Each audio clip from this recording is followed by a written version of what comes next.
राज्यों में अमित शाह, प्रधानमंत्री नरेंद्र मोदी जी और चुनाव आयोग का नीतीश कुमार का गरीबों का वोट को छाटमार कहीं न कहीं मोदी जी के गोदी में बैठकर आप सामंतवादी सरकार के साथ छोट गरीब तबका, दलित, पिछड़ा, अकलियत को वोट को काटना चाहता है। ये पूरे बिहार जानता है कि गरीब, दलित, अति पिछड़ा के लोग बाहर ही प्रदेश दूसरे जगह पलायन कर चुके हैं।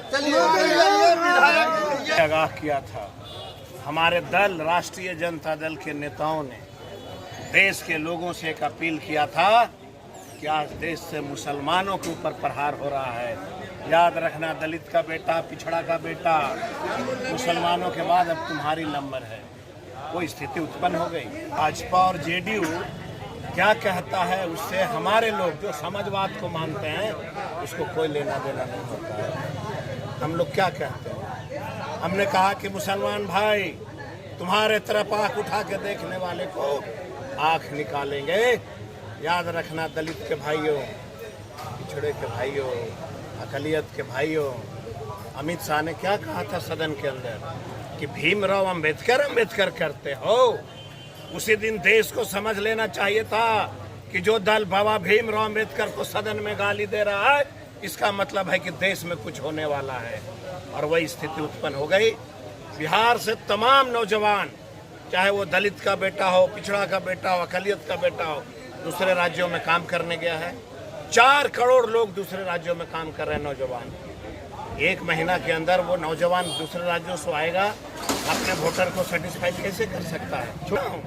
कि वो बेचारा गरीब का बेटा कैसे कहा कि ऑनलाइन कर लेगा। सुनो नीतीश कुमार, नरेंद्र मोदी, भाजपा के लोग, तुम लोगों ने आजीवन गरीबों को पढ़ने नहीं दिया है। अभी बिहार की साक्षरता दर मात्र 62% है। 62% लोग सिर्फ बिहार में पढ़े लिखे हैं। बाकी का बेटा क्या करेगा? ऑनलाइन कहाँ से करेगा? तुम्हारे घर से करेगा क्या? ये प्रहार है।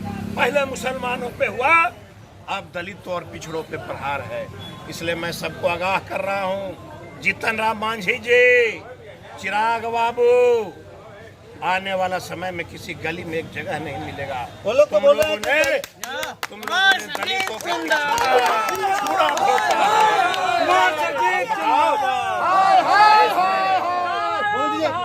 इस देश में जरा जीतन राम मांझी बताओ, मांझियों को खटिया पे कोई बैठने देता था क्या?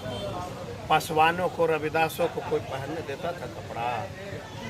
मांझी जी, आप उसके साथ गोद में चले गए। यही राष्ट्रीय जनता दल भगवान बुद्ध के पवित्र धरती से कई बार आपको एमपी विधायक बनाया। उस समय कहाँ गया था?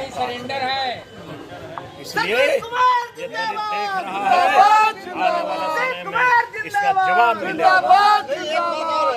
जो नीतीश कुमार कह रहे हैं और भी जो दल के लोग कह रहे हैं, बीजेपी जदयू वाले, कि ऑनलाइन कर लेंगे। बहुत सारे लोगों के पास मोबाइल ही नहीं, खाने का पैसा नहीं, तो मोबाइल की बात छोड़ दीजिए। मैंने क्या कहा? आधी आबादी बाढ़ से पीड़ित, आधी आबादी राज्य से बाहर, साक्षरता दर 62%। जो बेचारा बाढ़ से पीड़ित होगा वो अपना मोबाइल कहाँ चार्ज करेगा कि ऑनलाइन कर लेगा? जो दूसरे राज्य में मजदूरी करने गया बेचारा इतना बड़ा मोबाइल कहाँ से रखेगा?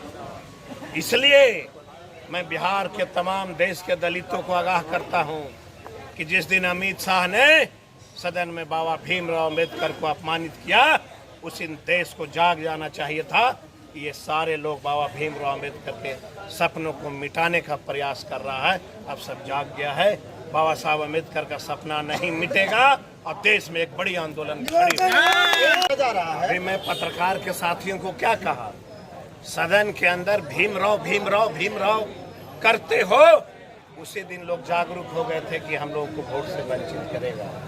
प्लानिंग थी, उसी प्लानिंग के तहत अमित शाह ने सदन के अंदर बाबा भीमराव को अपमानित करने का काम किया था। अब ये सारे लोग समझ गए।